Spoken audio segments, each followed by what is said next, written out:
দুরূদ শরীফ পড়তে হবে, ফাতিহা পাঠ করতে হবে, এগুলো হুজুররা করবেন।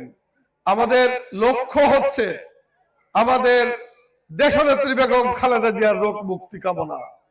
আল্লাহ রাব্বুল আলামিনের কাছে সকল পর্যায়ের সকল মানুষের, আপনারা দেখেছেন এদেশে হিন্দু সম্প্রদায়ের, সনাতনী সম্প্রদায়ের মা বোনেরা বিভিন্ন তাদের মন্দিরে কিভাবে দোয়া করেছে, সমস্ত ফেসবুকে ভাইরাল হয়েছে এই বেগম খালেদা জিয়ার জন্য।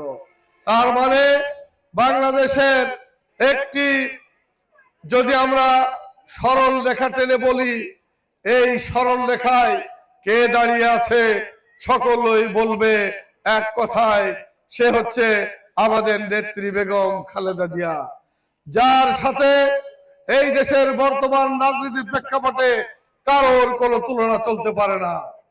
সেই নেত্রীর জন্য আমরা দোয়া করব। আমরা দোয়া করব আমাদের আগামী দিনের রাষ্ট্রনায়ক, আমাদের ভারপ্রাপ্ত চেয়ারম্যান তারেক রহমানের জন্য। নতুন এবং ফিরে আসা গ্রাহকদের জন্য নগদে চলছে ক্যাশব্যাক সহ প্রতিদিন হাজারো উপহার জেতার সুযোগ। হবে আশা আর ফেরা, সারপ্রাইজ সেরা। কারণ উনি 25 তারিখে দেশে ফিরছেন।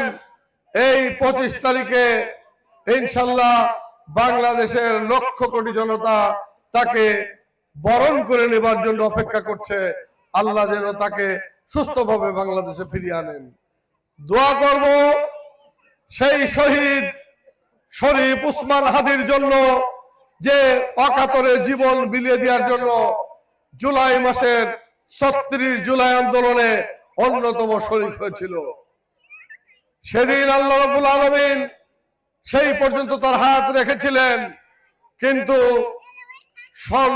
শয়তানেরা, শত্রুরা, সাবেক ফ্যাসিস্টের প্রেতাত্মারা তাকে বাঁচতে দিল না। তার জন্য দোয়া করব, তার পরিবারের জন্য দোয়া করব, দোয়া করব তাদের জন্য, সেই সব সৈনিকেরা যারা 36 জুলাই আন্দোলনে অকাতরে জীবন দিয়েছে। আমার মনের মধ্যে ক্ষণে ক্ষণে বেজে উঠছে কিভাবে তারা আন্দোলন করেছিল। আমি যদি আশুলিয়ার ঘটনা মনে করি, আমি যদি উত্তরার ঘটনা মনে করি, আমি যদি শরীর আখড়ার ঘটনা মনে করি, আমি যদি যাত্রাবাড়ির ঘটনা মনে করি, আমি যদি আমাদের ধানমন্ডির সায়েন্স ল্যাবরেটরির কথা মনে করি, আমি শিউরে উঠি। আমার মনে আছে সেদিন কিভাবে অকাতরে নির্বিচারে গুলি চালিয়েছিল সাবেক স্বৈরাচার। তাদের কথা মনে করি, যারা অকাতরে জীবন দিয়ে তাদের পরিবারকে নিঃস্ব করে রেখে গিয়েছে, সেই পরিবারদের জন্য দোয়া করব।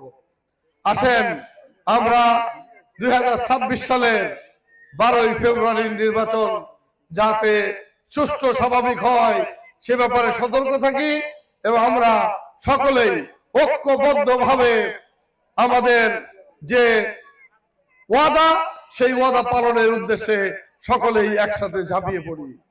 সাথী ও বন্ধুরা আমার, আমরা আজকে কিন্তু এখানে কোনো ভোট চাইতে আসিনি, ভোটের রাজনীতির জন্য না। আমরা আমাদের মায়ের জন্য দোয়া করতে চাই, আমরা ওই সব শহীদের জন্য দোয়া করতে চাই।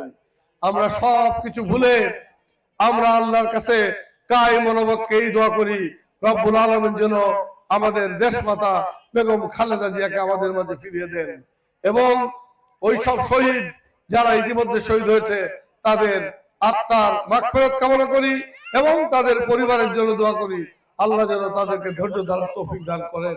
আমরা রাষ্ট্রকে আহ্বান জানাই, রাষ্ট্র যে দায়িত্ব নিতে চায় সেই দায়িত্ব যেন সঠিকভাবে পালন করে। আমরা আসেন সকলে মিলে সকলের জন্য দোয়া করি। আমরা প্রত্যেকেই এই কথা মনে রাখতে চাই, সবার আগে বাংলাদেশ। আমি একটা স্লোগান দেই, আপনারা উত্তর দেন। সবার আগে, সবার আগে, সবার আগে।